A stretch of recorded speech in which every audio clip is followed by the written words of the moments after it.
Hey hey hey, salut les amis, salut, c'est un Jack pour une nouvelle vidéo. On retourne chez une autre marque que j'aime beaucoup, Yamaha. Je vous présente l'essai de cette toute nouvelle Yamaha NT09 SP. C'est parti, générique. Oh la vache! Oh la vache! Wow! Et toi, jeune motard? Ah ta mère! Ah, oh putain! Oh le TGV!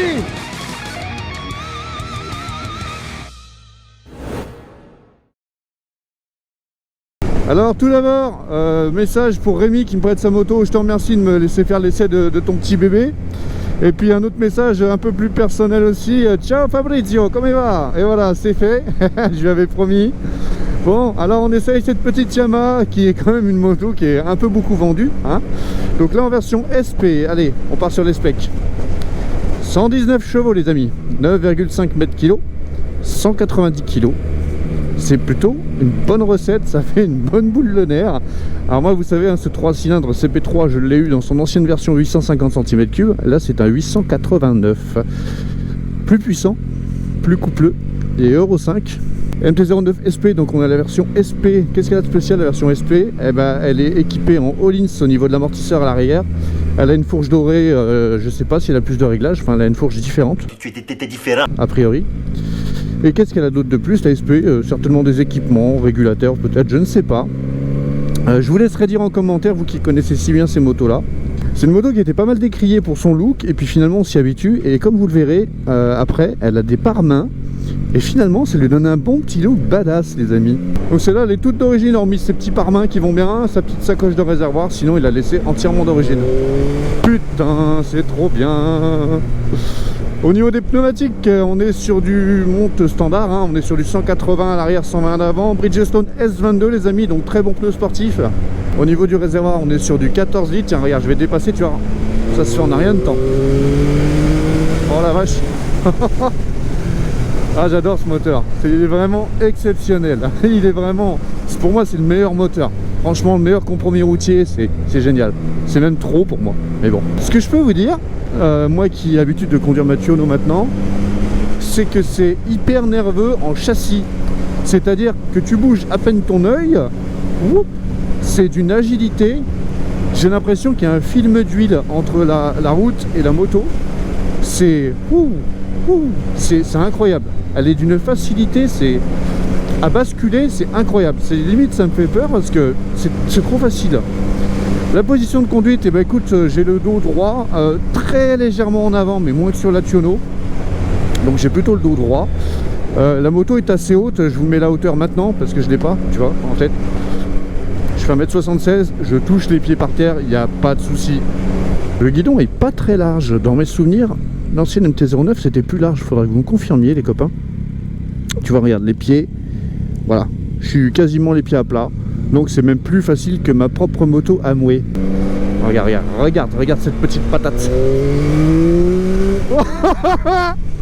Ça soulève tout seul, j'adore. Oh putain, c'est trop bien.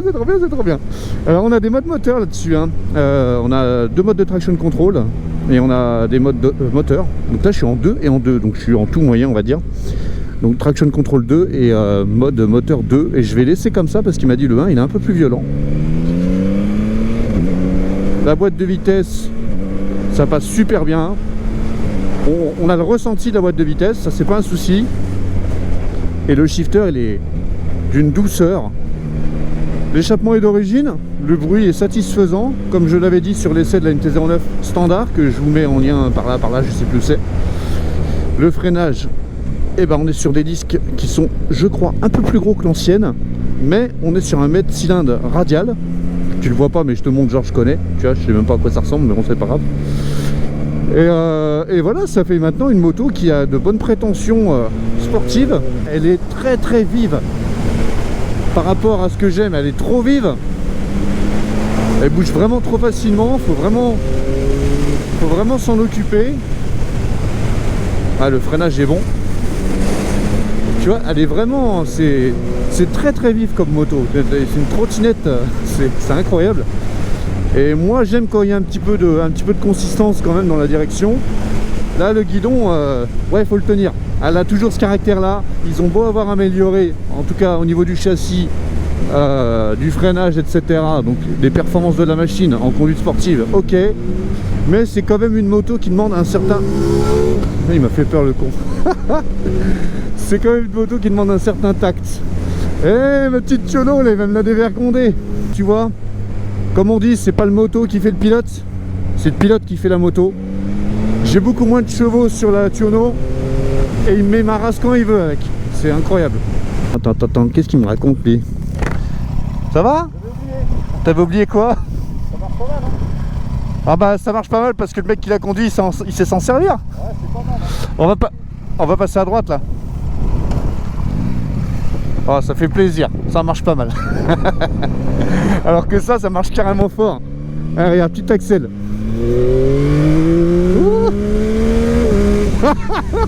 C'est n'importe quoi.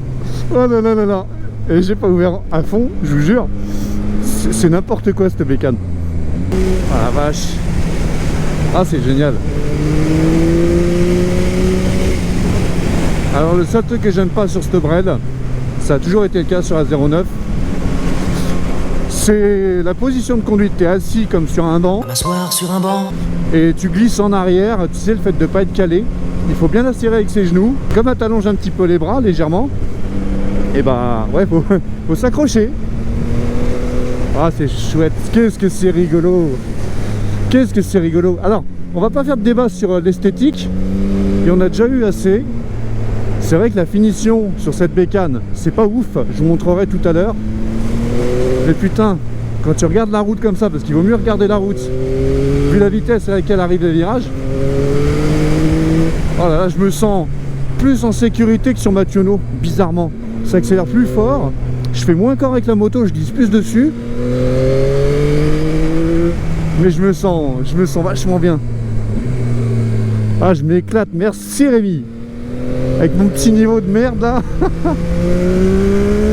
Oh, ça lève. Ah, c'est trop bien.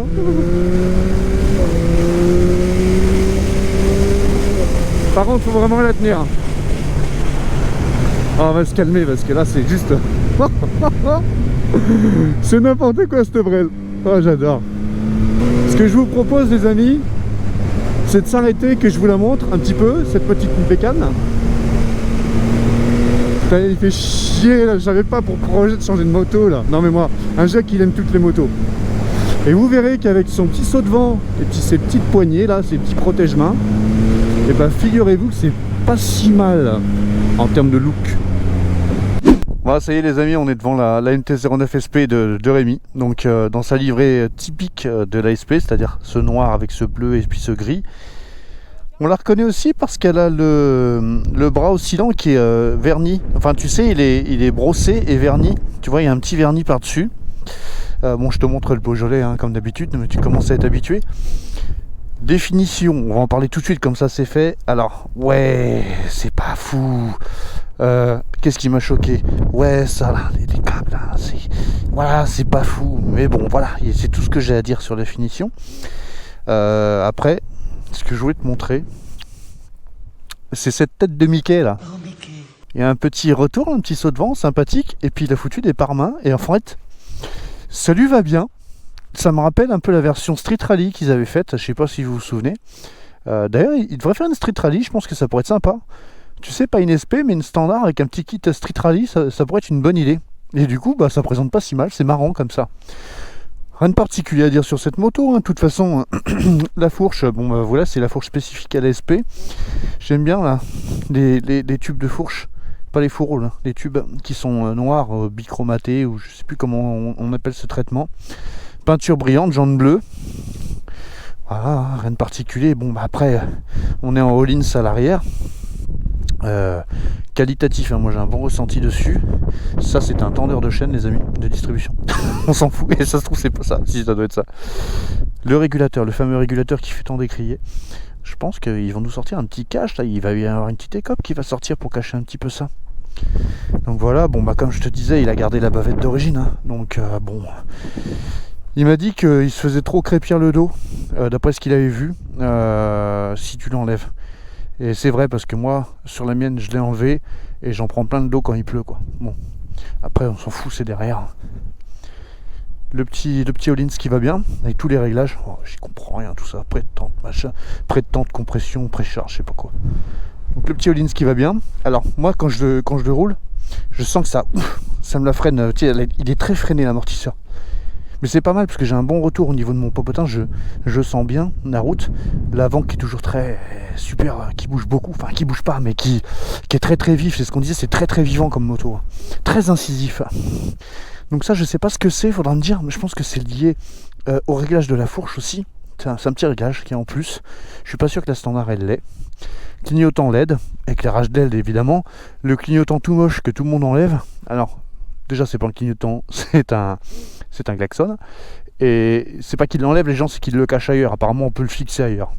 Je crois qu'Yamaha a voulu vraiment faire un truc un peu trash. Je crois que c'est volontaire. Donc là on a Rémi. Il va vous expliquer un petit peu pourquoi il a pris cette moto. Pourquoi j'ai choisi le MT-09 SP par rapport au Tuono 660. Les 3-4 points, c'est simple, c'est plutôt, on va dire, niveau budget déjà. On est dans une gamme de prix qui est quand même assez élevée, 11 000 €. Le 660, ça reste un bicylindre, 660 cm3. Je trouve que c'est un peu léger pour le tarif. On a la position qui est pas terrible sur le Tuono, c'est-à-dire que je peux pas reculer les fesses par rapport au MT-09. On a l'argument aussi de revente qui me fait mal pour le Tuono. Donc c'est déjà des points qui m'ont fait changer et prendre plutôt un MT-09 SP. Le moteur aussi, n'a rien à voir, strictement rien à voir. 120 chevaux sur le MT-09, 95 pour le Tuono, mais pas du tout le même agrément moteur, on va dire. Le MT-09 est beaucoup plus plein en bas régime, et c'est aussi pour ça que j'ai choisi le MT-09 SP. Voilà, à bientôt, salut.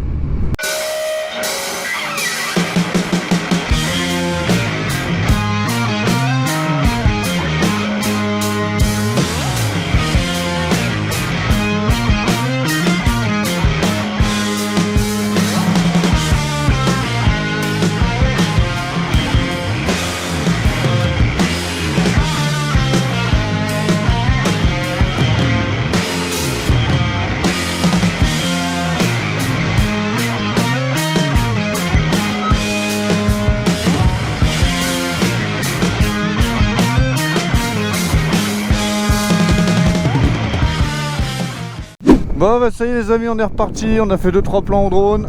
J'espère que ça vous a plu. Et là on reprend la route avec cet incroyable MT-09 SP 2022-2021 quoi. Donc voyons voir ce que ça donne cette moto sur des toutes petites routes un peu gravillonneuses. Mes petites routes du Beaujolais que vous connaissez maintenant. Le freinage il est bon, ça freine bien. On n'a pas de transfert de masse de folie. Le frein arrière est très bon aussi, ça va. Mais j'arrive à avoir un bon petit rythme avec une moto que je connais pas. Donc ça vous donne un petit peu le degré de confiance que j'ai avec cette machine. Le shifter, génial. La boîte Yamaha, génial. Meilleur que mon Tuono, en tout cas avec l'utilisation du shifter. C'est vraiment un super rapport qualité-prix ce Bred. Alors ça va être difficile de parler de rapport qualité-prix, on va plutôt parler de prestation-prix. C'est vraiment chouette. Et ce que je vais vous proposer les amis maintenant, c'est la petite montée de Rivoli Saint-Ciel-Chatou, comme j'ai l'habitude de faire. Et là on va se faire plaisir. C'est parti mon kiki. Là je suis en mode 2, tout à l'heure on mettra en mode 1 pour voir. Allez.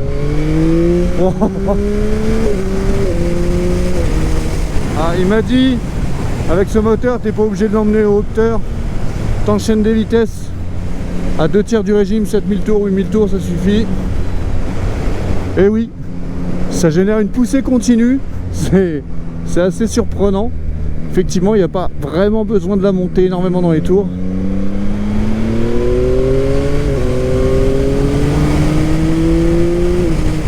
Et ça pousse vraiment pas mal. C'est ultra linéaire. Elle est moins on-off que l'ancienne MT-09. Elle tire plus fort en bas et elle fait moins ce côté catapulte en haut. Et moi j'aime mieux parce que du coup c'est moins piégeur.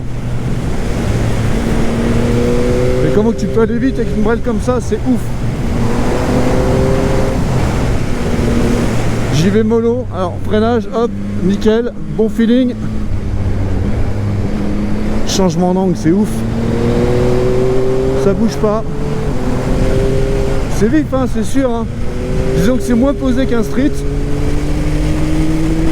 Le tirage de la poignée est un petit peu long. J'aurais préféré un tirage plus court. Même si mes souvenirs sont... Même que si mes souvenirs sont bons, on est sur la poignée de la R6.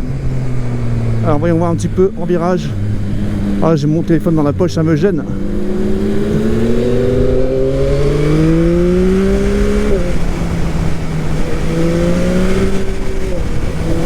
Tu vois, il me dépose. Hein. Il me dépose largement. Hein. La moto, ça fait pas tout, les amis. Hein. Après, vous savez que je sais pas très bien conduire. Là, tu me mets le même moteur sur ma Tuono, comment je suis content. Ouais, trop léger l'avant. Trop léger. Après, c'est du goût de chacun. Hein. Mais putain, quand tu accélères, tu morfles. L'avant, faut le tenir. Hein. Elle est quand même au-dessus de la 09 standard. Moi, je disais que la SP servait à rien, mais en fait, non. J'ai dit des conneries. Elle est au-dessus. Parce que je me sens plus en sécurité dessus. Très bonne idée, les pare-mains, ça protège bien. Je suis en gants été, il fait pas super chaud. Oh là là. En fait, si j'ai pas une brelle comme ça, c'est simplement parce que je ferais trop le con avec. Et je suis pas en capacité d'assumer ce genre de puissance. Je suis un peu crispé, je commence à avoir mal au bras. Parce que c'est pas ma brelle, j'ai fait gaffe.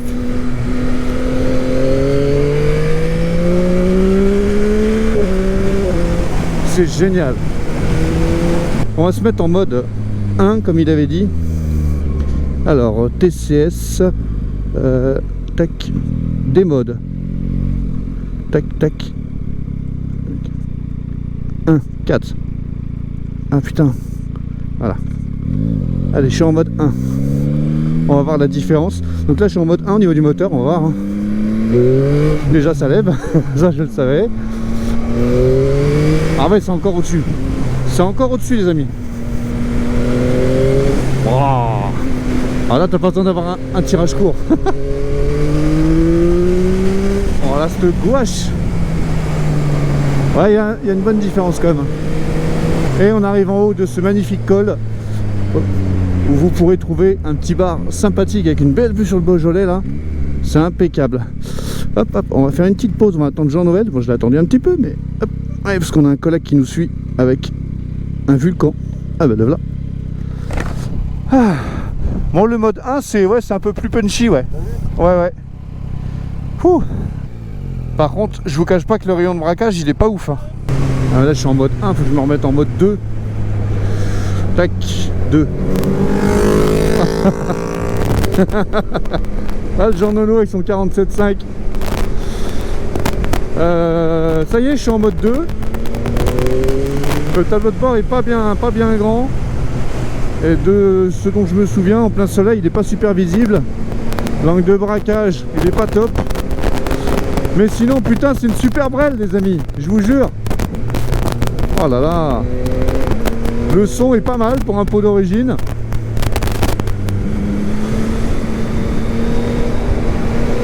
Les changements de direction sont ultra rapides. C'est ouf.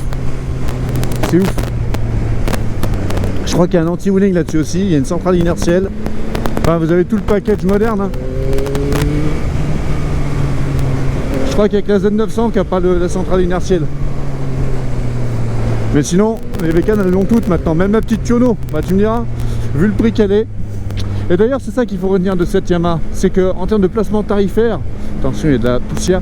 En termes de placement tarifaire, t'en as pour ton argent, mon ami. Voilà. Bon, bah sur ce, les amis, je vais vous laisser. N'hésitez pas à commenter, à apporter votre petite pierre à l'édifice. C'est très important. Parce que j'ai certainement dit des conneries à propos de cette moto.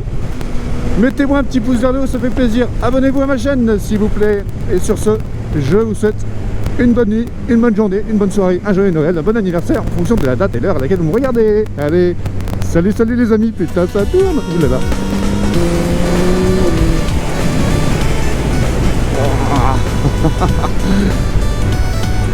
Tu te fais vite embarquer par la vitesse, c'est ça le problème. Attends, j'ai un peu de place pour faire le connard. Ah non, il a l'anti-wheeling peut-être. Ou alors j'ai peur, je me chie dessus.